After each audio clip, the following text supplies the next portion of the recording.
العالمين والصلاة والسلام على رسوله محمد وآله وصحبه أجمعين أشهد أن لا إله إلا الله وحده لا شريك له وأشهد أن محمدا عبده ورسوله أما بعد معزز ومكرم صدر مجلس قابل قدر علماء اکرام بزرگوں دوستوں اسلامی بھائیوں اور عزیز طلباء و طالبات، بڑی خوشی ہو رہی ہے کہ الحمدللہ علم اور اہل علم کی مجلس سجی ہوئی ہے اور اس کا صحرا جاتا ہے ہمارے سینئر ساتھی فضیلت الشیخ مطیع الرحمن مدنی حفظہ اللہ کی طرف کہ انہوں نے اس طرح ایک بہترین ادارے کا قیام کیا۔ کافی اس ادارے کا نام سنا تھا، لیکن جو ذہن میں تصور تھا جب حقیقت میں اپنی نظروں سے دیکھا تو اس سے کہیں زیادہ پایا۔ اللہ رب العالمین سے دعا کرتا ہوں کہ اللہ رب العالمین مزید برکت عطا کرے اور یہاں جو تعلیم حاصل کر رہے ہیں قوم و ملت کے لیے ان تمام طلباء کو نفع بخش بنائیں۔ ذمہ داران کی طرف سے اس سیمینار کے لیے جو مجھے موضوع دیا گیا ہے وہ ابھی آپ نے سنا، فتنہ انکار حدیث کی نئی شکلیں۔ محترم حاضرین، سنت سے انحراف کی تاریخ بڑی قدیم ہے۔ جتنے بھی گمراہ فرقے دنیا میں پیدا ہوئے ان تمام گمراہ فرقوں کے اندر مشترک طور پر ایک چیز پائی جاتی ہے، وہ ہے کہ وہ سنت سے دور ہیں۔ عقلی قیاس آرائیاں، منطق و فلسفہ اور جدت پسندی کے چکر میں سنت کا کلی یا جزوی انکار ان کی علامت بن گئی ہے۔ بعض نے جہاں کلی طور پر سنت کا انکار کیا، وہیں بعض نے صرف ان احادیث کو ٹارگٹ کیا جو ان کی عقلی اڑان یا تکمیل خواہشات کی راہ میں روڑے بن رہی تھیں، چاہے وہ احادیث صحیحین کے اندر ہی کیوں نہ ہو۔ اس کے بالمقابل بعض نے دخل اندازی کی راہ اپنائی اور ضعیف و موضوع روایات کو بھی سنت کا درجہ دینا شروع کیا اور شریعت کے نام پر ایک نئی دکان سجا لی۔ دونوں فریق اس باب میں افراط و تفریط کے شکار ہیں اور اہل سنت والجماعت تمام ابواب کی طرح اس باب میں بھی وسطیت اور اعتدال پر قائم ہے۔ انکار حدیث دراصل یہ انکار رسالت ہے، بلکہ دیکھا جائے تو حقیقت میں انکار شریعت ہے، کیونکہ حدیث رسول کا مقام و مرتبہ شریعت سازی میں وہی ہے جو قرآن کریم کا ہے۔ جس طرح قرآن کریم شریعت کا بنیادی مصدر ہے، اسی طرح حدیث رسول بھی۔ لہذا اگر کوئی حدیث رسول کا انکار کر رہا ہے تو در حقیقت وہ رسول اللہ صلی اللہ علیہ وسلم کی رسالت کا بھی انکار کر رہا ہے، قرآن کریم کا بھی انکار کر رہا ہے اور نتیجتاً یہ شریعت کا ہی انکار ہے۔ نبی صلی اللہ علیہ وسلم نے جہاں اپنے بعد واقع ہونے والے تمام فتنوں سے امت کو آگاہ کیا، وہیں خصوصی طور پر اس فتنے سے بھی نبی صلی اللہ علیہ وسلم نے امت کو آگاہ کیا۔ دوسری پیشین گوئیوں کی طرح نبی صلی اللہ علیہ وسلم کی یہ پیشین گوئی بھی 100% سچ ثابت ہوئی اور اس امت میں ایک عظیم فتنہ رونما ہوا کہ مختلف اشخاص اور جماعتوں نے سنت رسول کا یا تو کلی انکار کر دیا یا پھر استخفاف اور تشکیک کی راہ اپنائی۔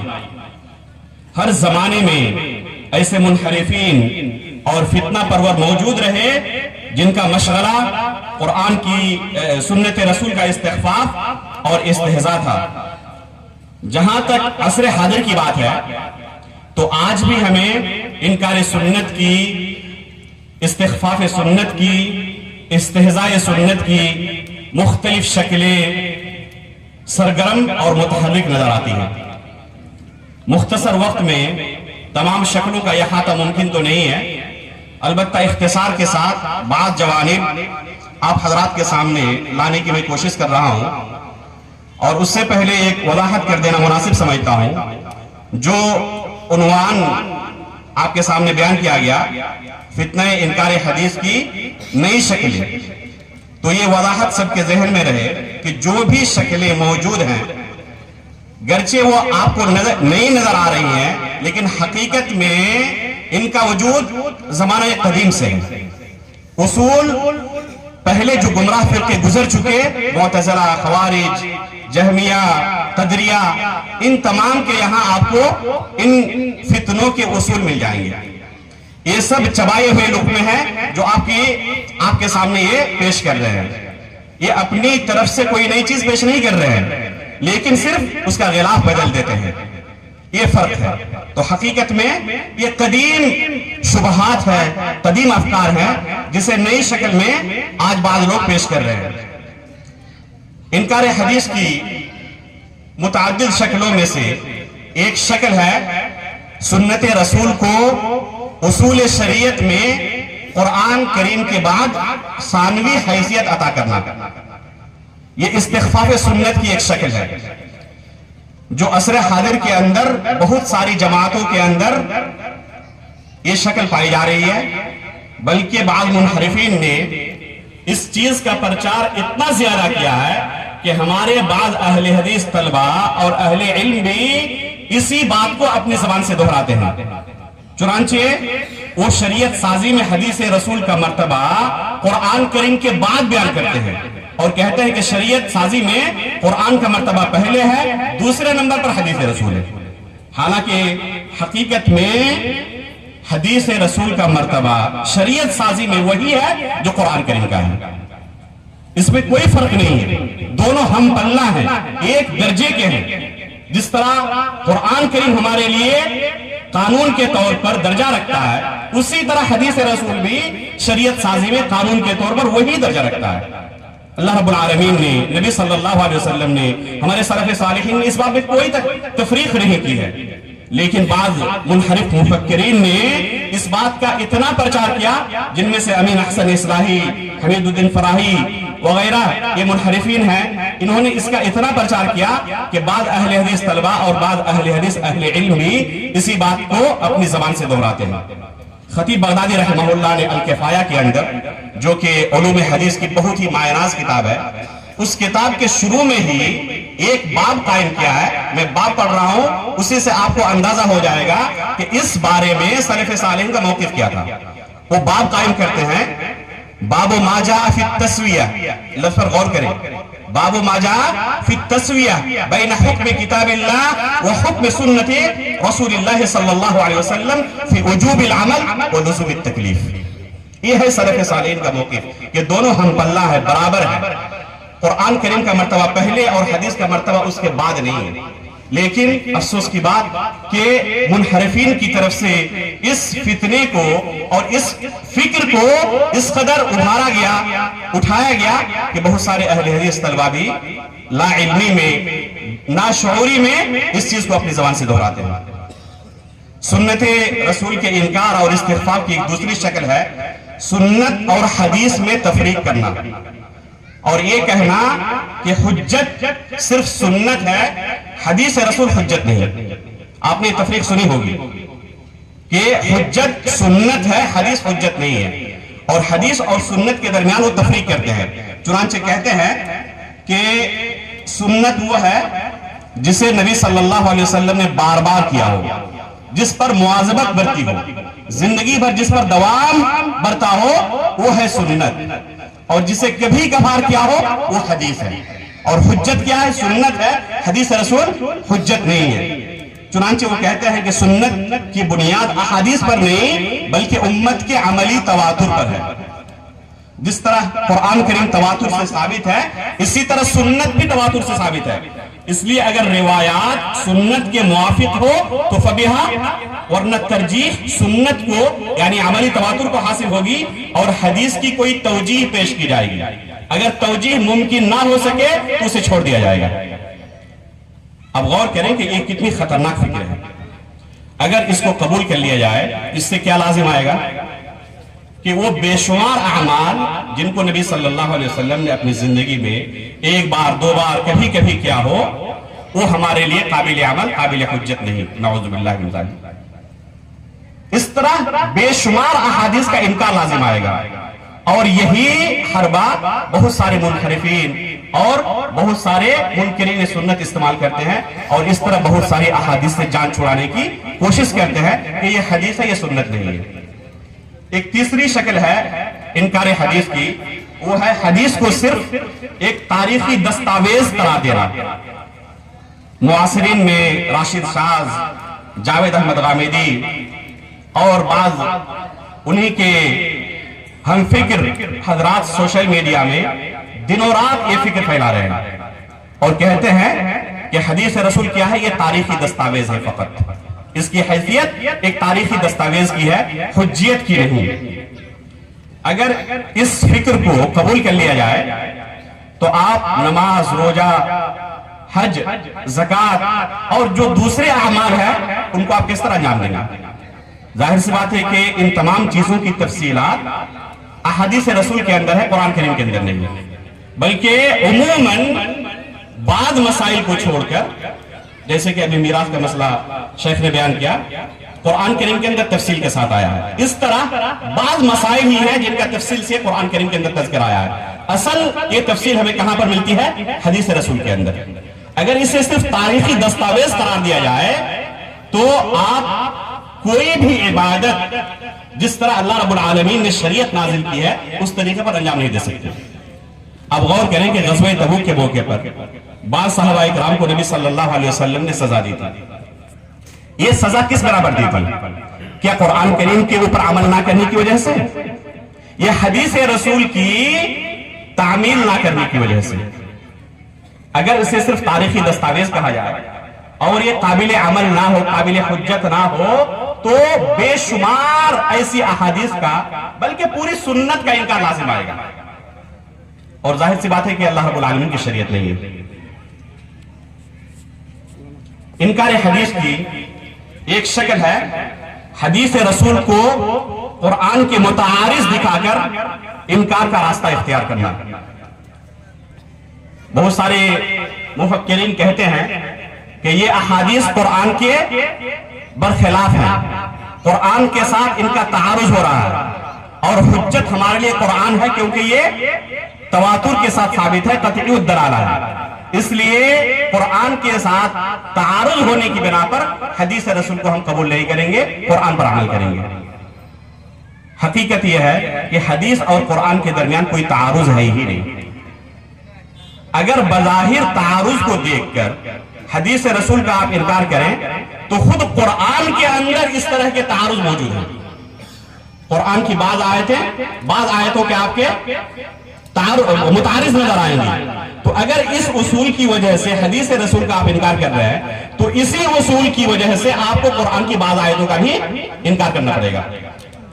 इसी तरह इनकार सुन्नत की एक शक्ल है कि हदीस रसूल को बाहम मुतारिज दिखाना कि अहादीस तमाम के तमाम एक दूसरे की तायद नहीं करते, बाद हदीसों के मुखालिफ है, मुतारिज है।